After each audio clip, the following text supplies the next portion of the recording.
Hello, I am Grace Nelson. I am a senior here at Carolina University, and for the week 5 discussion forum, I will be discussing the key findings of the interview I conducted. So for my interview, I interviewed Jacqueline Lopez Hernandez. We met on the soccer team at Carolina University. She was born January 10th of 1999, and she is from Veracruz, Mexico. To give a short little timeline about their family's movement, we'll start in September of 1989, where her family had lived in Mexico, and before then, but then moved to Orlando, Florida, and opened 2 restaurants of November of 1989. In January 2000, her family moved to Raleigh, North Carolina, where they are living now, and opened 2 more restaurants. These have been family-ran restaurants and have been very profitable for their family. Jacqueline Lopez Hernandez attended college in the States in August of 2018, and she came to Carolina University. In May of 2023, her family will come down to the States to help celebrate her graduation of her undergrad. Some key findings that I thought were important to discuss in this presentation were the educational differences, the transitions, and the traditions. So first, under the educational differences, I have noted that schools end at 12 p.m. So here in the States, schools go from 8 a.m. to about 3 or 3:30 p.m. And I thought this was very interesting when I heard that schools end at 12 p.m. was because it's not very common here. So I thought it was interesting. And I asked why. And she stated that in the schools, there are a large number of kids who need the education. And there's not very many schools as there are in the States. So they have at least 2 sessions in almost each school that allow teachers to grasp the amount of children that come in. The second thing that I have noted is that in the educational differences is that when we're out of school here in the States, it's just because we are celebrating a national holiday.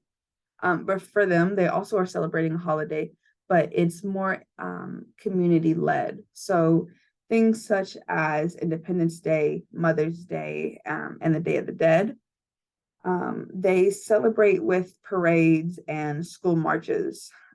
These marches and parades often include dressing up in costumes and dancing.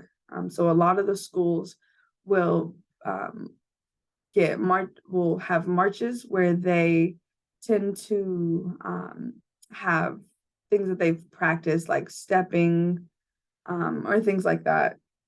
And then the next thing I have is the strict uniforms. So here in the States, we do have uniforms in some schools. Majority of them are private, but in Mexico, schools often have uniforms that include 2 different color pants and 4 different color shirts. It's kind of the variation of that. Here in the States, we have guidelines of things we can and cannot wear, but for them, they are strictly set to what they have to have. Like an example of that are knee-high socks, cardigans, ties, skirts. So that is different from here in the States. And obviously, they learn the same things that we learn in different aspects. But the next thing I'll move on to is the transitions that Yaki and her family had to undergo. First was the new environment, and any transition that you make from moving different countries was the transition of a new environment. In my interview, Yaki stated that one thing that she was interested in doing when she first came to the States was going to Disneyland, which is something that a lot of families have monthly passes to or season passes to. So that was cool. That was good. That was fun to learn. Um, in a new environment, learning different things, the ways of other people, was interesting and hard for them to overdo, but they overcame it. The next thing I have listed is the language barrier. When Yaki and her family came to the States, they could only speak Spanish, which is the predominant language in Mexico. So in school, that made it very hard for her. She had to learn little by little to be able to adapt to the culture of our language that we have. And so next is the culture shift. The culture shift was difficult for Yaki and her family because the way they do things was different. Going back to the educational differences, they would have to sometimes walk to school. That was very normal for them. But here in the States, a lot of times it is required to drive to a location. There are not many housings next to school or next to a job employment, stuff like that.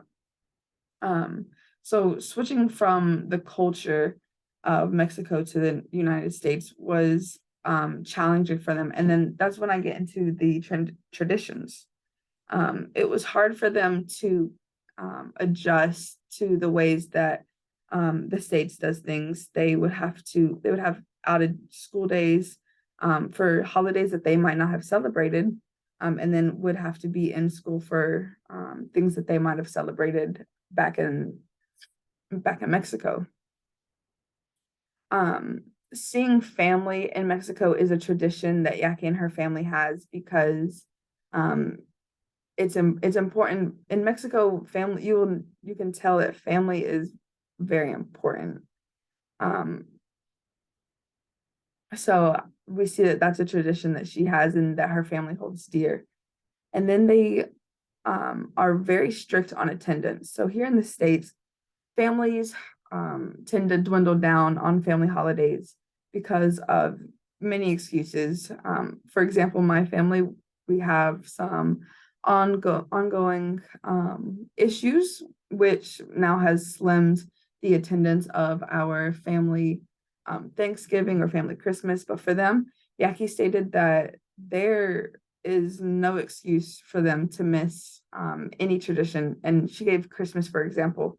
She said that holidays such as that are only celebrated once a year, and that it's important for family to be together. And I think that's very important. So that concludes my interview, just the quick little key findings that I had. Thank you for watching.